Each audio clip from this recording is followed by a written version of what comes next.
Do you and your family like to camp? Do you go to areas where you can't use fire? If you answered yes to any of those questions and wood fire is out for you, stay tuned to the end and I'll show you how I turn this ammo can into an off-grid heater and grill. It'll also fry some stuff. I call this the self-made catch and cook. Stay tuned. What is up, self-made Homestead family? Look, if you can see what is on my workbench now, you will know that today's video is about off-grid camping stoves and some awesomeness. So, in previous videos, we built that. That is a $7 pocket rocket that runs on pellets. We call that the pellet pocket rocket. It was the prototype for that. That is a 3.5-inch square tube version of that, which is made out of 2-inch square. Look for a 2-part video on this. Right now, it's set up to build brush, timber, any wood scraps. It'll burn all of that. It'll also burn pellets. But the second part of the video will show you how to build this to accept a true pellet stack and burn for hours. But today's video, y'all, I'm so excited for. Today's video is about that. That is a Fat 50, not a regular 50 cal ammo can. It's a Fat 50. It's bigger, more nominal dimensions in both height and width. That's gonna come in handy because today we are turning that Fat 50 ammo can into the best campsite grill and fryer that you can use in your bug out situations. Check it out. Also gonna be able to fry fish at the bank. You know what I call that? You know what I call that? The Catch and Cook by Self-Made Homestead. Stay tuned.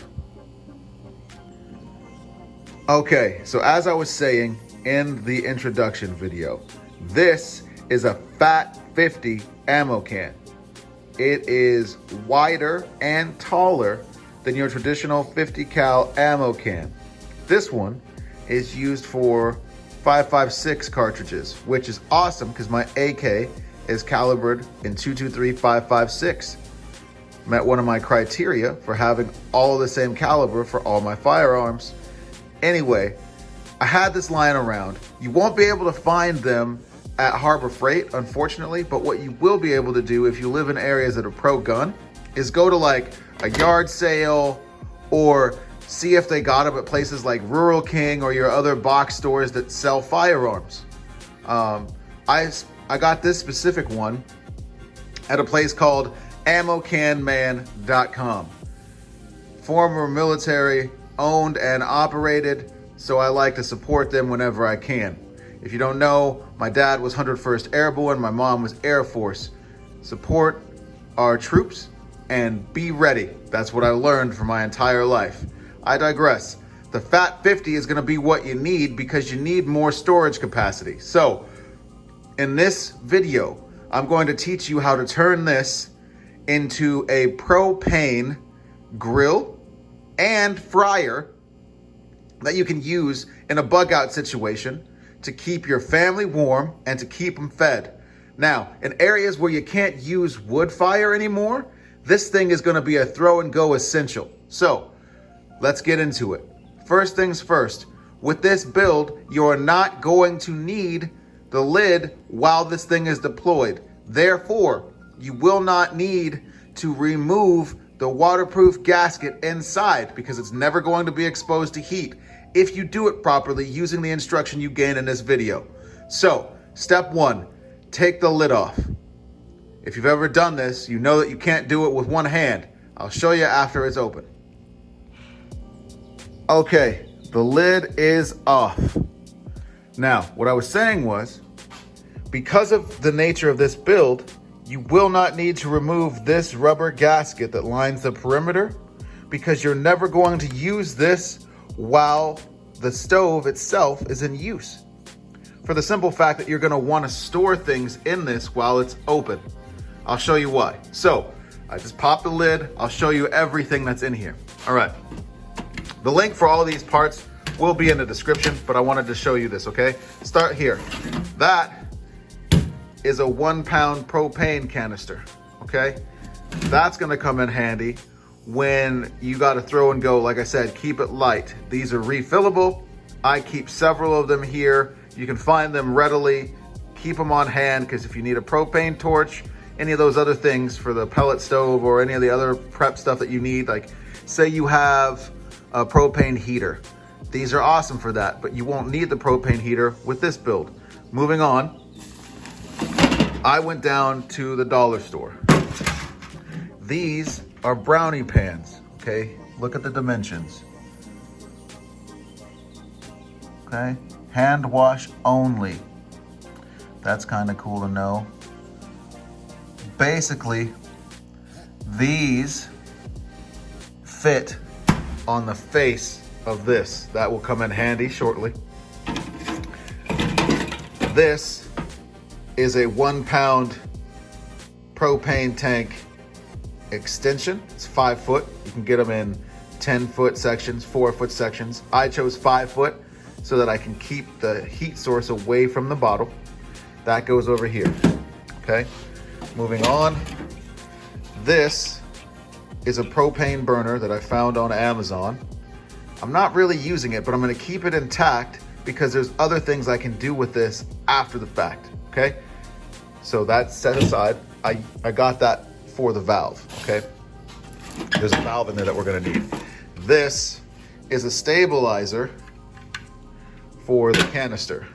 So when you use this model, you're gonna keep the canister away from this because this is where the fire is gonna be, and you don't want that bad boy to explode. So I got a nice 5 foot extension and a base that'll keep it nice and stable. There's fans on that. In a second, I'll show you what that does, but let's move on to the other components, okay? So, that is a bag of black steel fittings and nipples. Go ahead and get your chuckles out now. I got them from a big box hardware store. I'll assemble them and show you how they go together in one of these, but you're going to need 2 of these, okay? I'll show you why here shortly. Okay, also, you're gonna need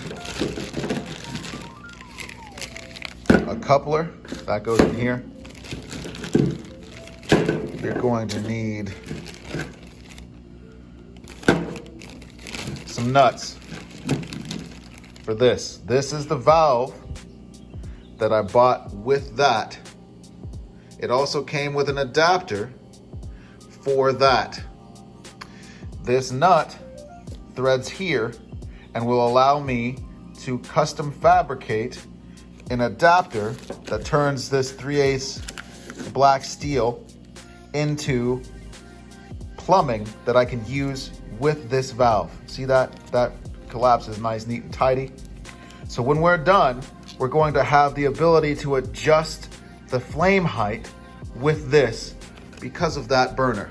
So again, all of these parts will be in the description below, so be sure to write down a parts list. So now that we've unboxed everything, you can see why you're gonna need a Fat 50 ammo can. But don't sweat it, because this is its raw construction form. It's all raw materials at this point. The first thing we're going to do right now, okay, is strip that can, because it is going to be exposed to heat, both from tack welding and from the open flame created by that burn tray. All right, so I'm gonna use a wire cut brush and my angle grinder to get all of that paint off of the outside. We don't really care about the inside because it's not going to be exposed to the heat on the inside.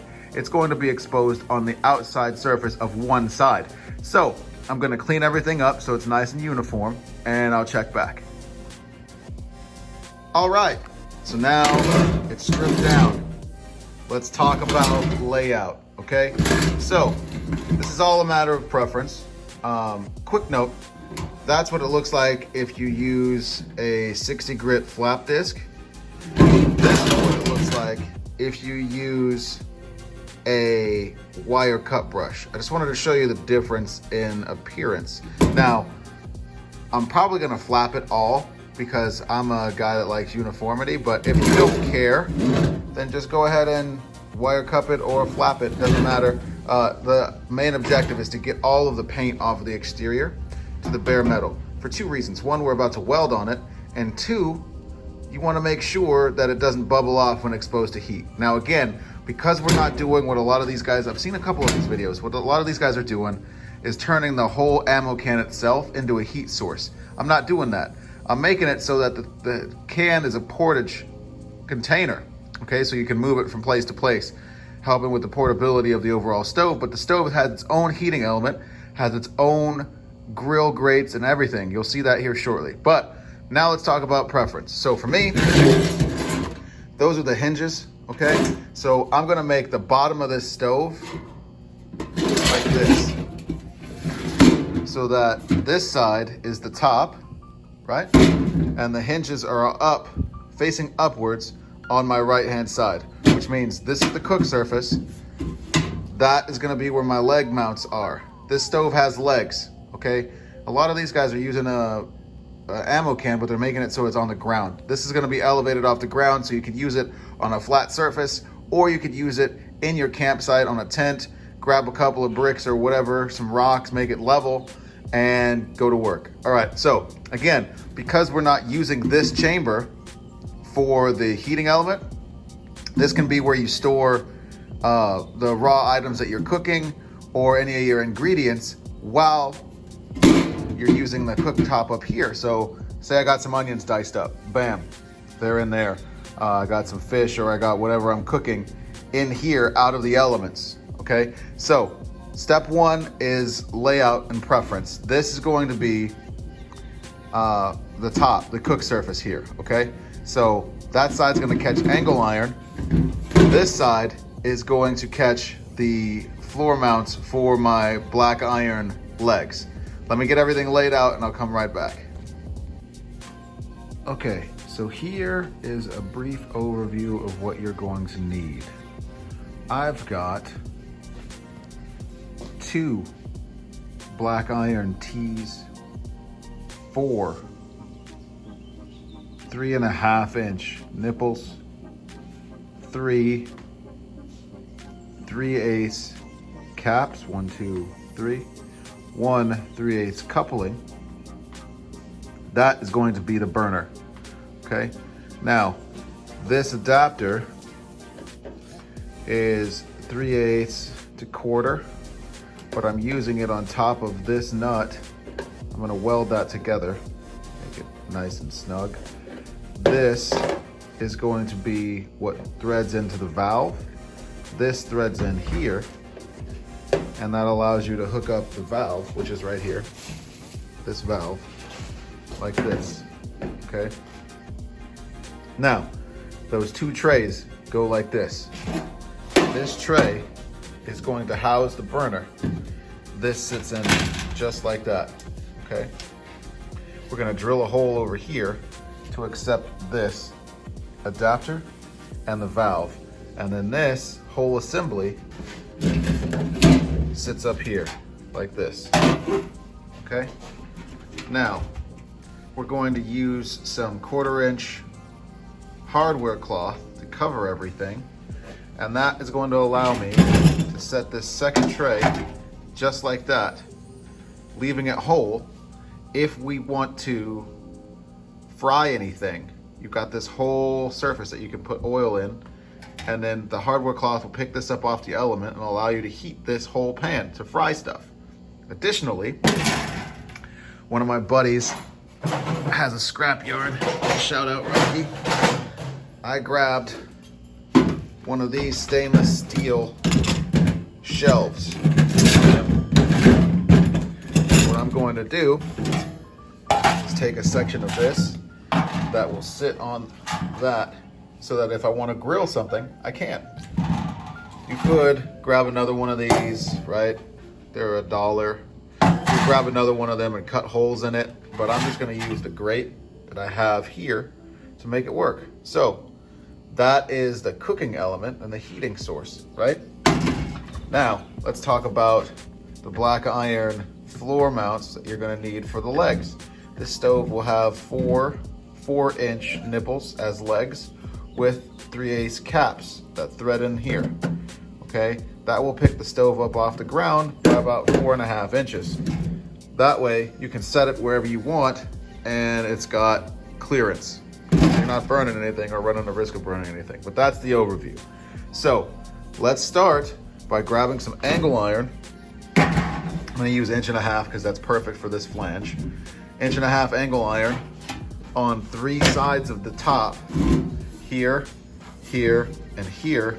Don't have to go the full length. You could if you wanted to. You don't have to go the full length. You just wanna lock that thing in place so that it can't rock out or fall out when you're there.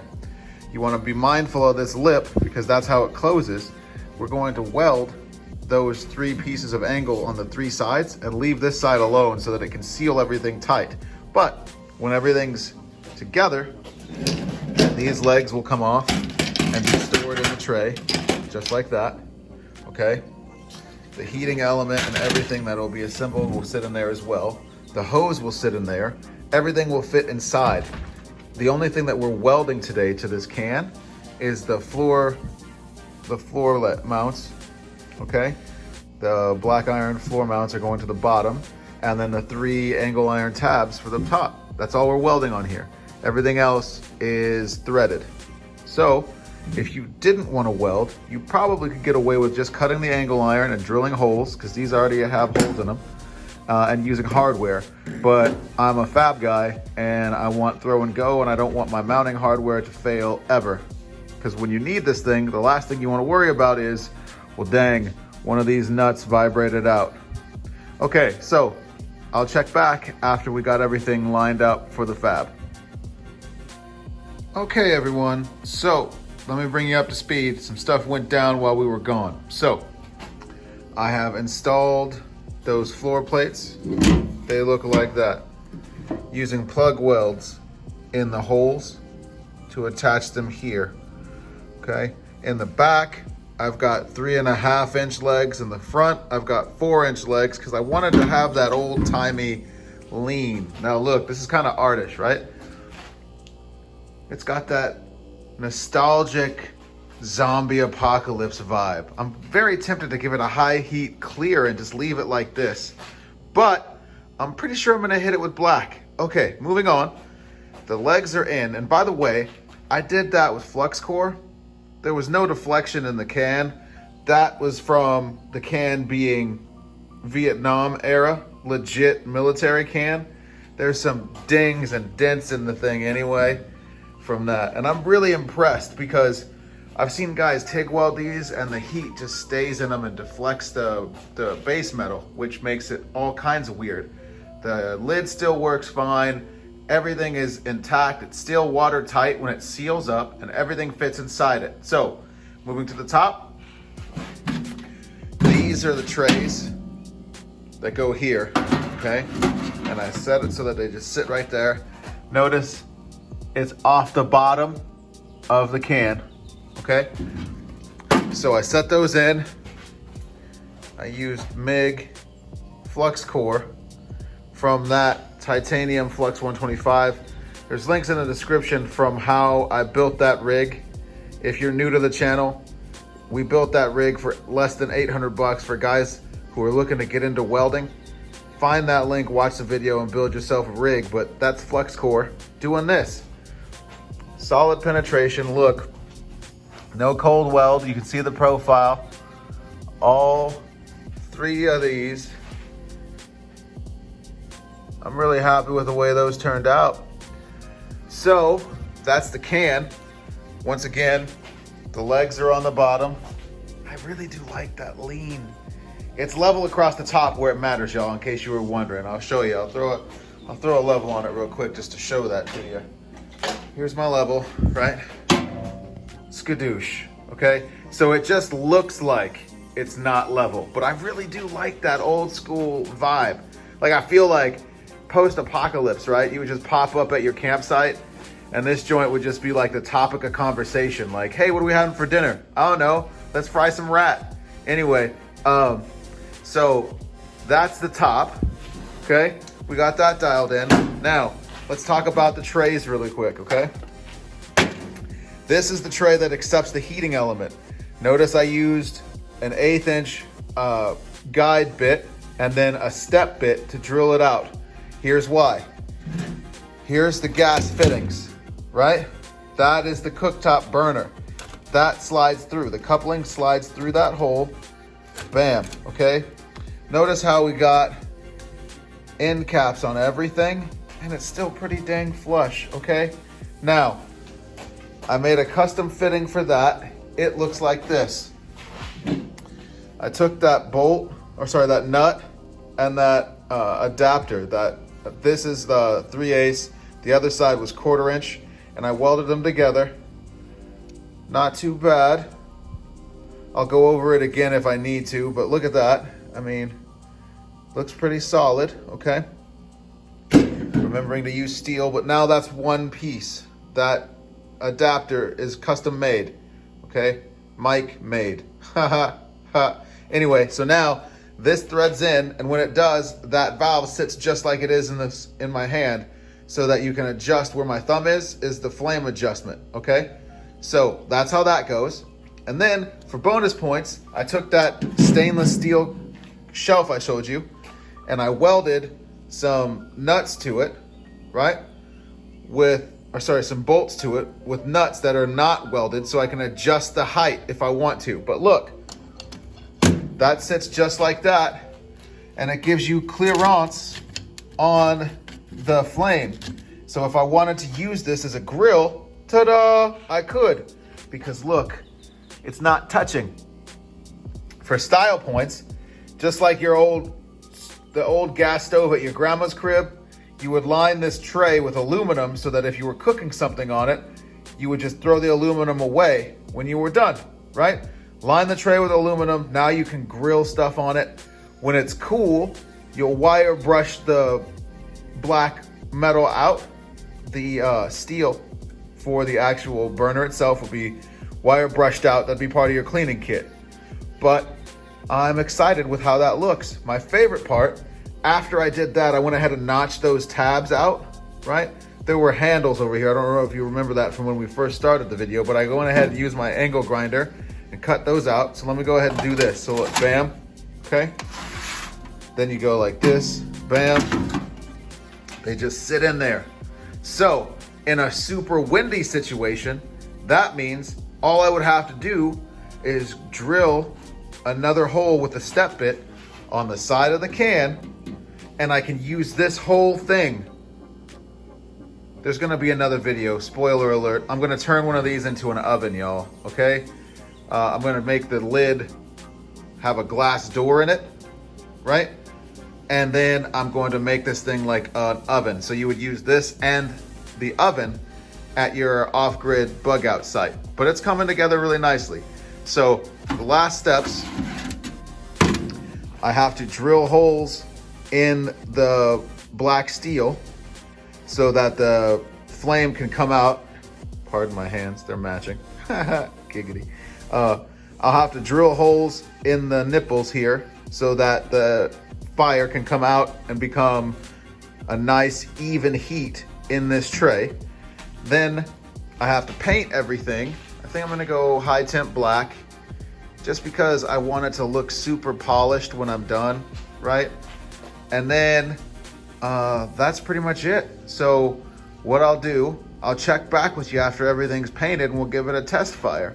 But it's really coming together. So one more time, let me just show you how everything stacks up. So this goes in, bam, okay? This custom adapter and the valve go in here. Those go in, okay? Then you've got the gas hose and the stabilizer for the barrel, or for the tank, right? You can set these just like that, bam. And then, boom, shakalaka. The legs go inside just right here, or inside the tray, and everything fits inside the ammo can. Nice, neat, and tidy. It's a bug out stove. Now listen, if I've got your attention, go ahead and mash that subscribe button, okay? Because I got some good news coming.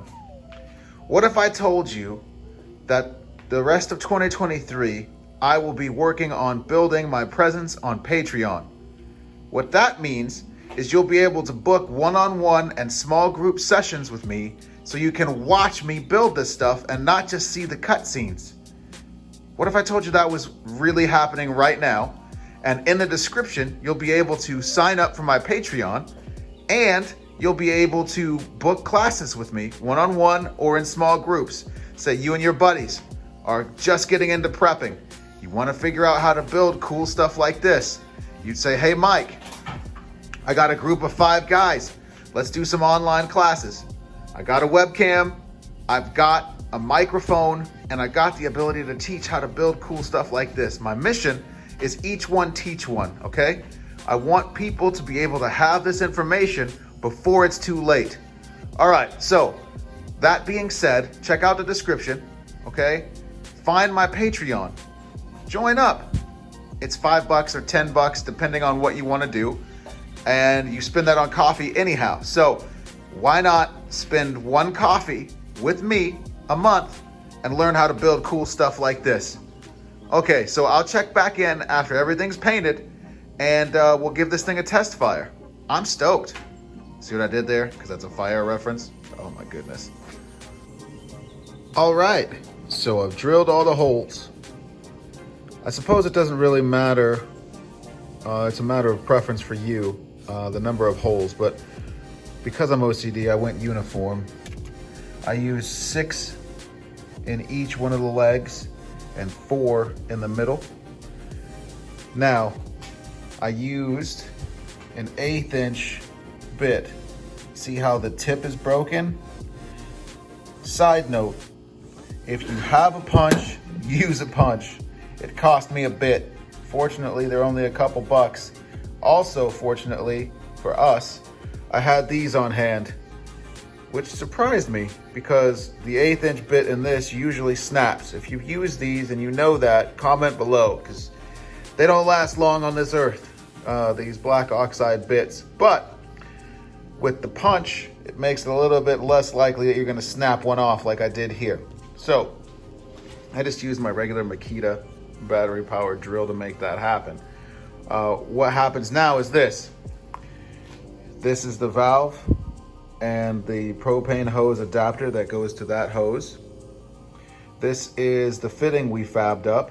It plugs into this coupling. This coupling is threaded into this 2.5 inch nipple that gets me out of the tray and runs all of the power. So here's what we're gonna do. I've got the can, I don't know if you can see it.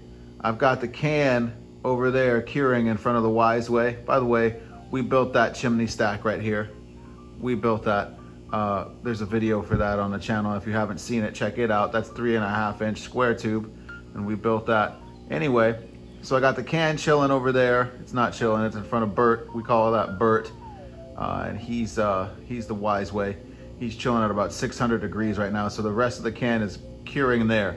Next shot is going to be of this thing assembled on that camping table like I'm gonna use it in the field, and we're gonna see if we can't fire it up. So here we go. Wish me luck. There she is, folks.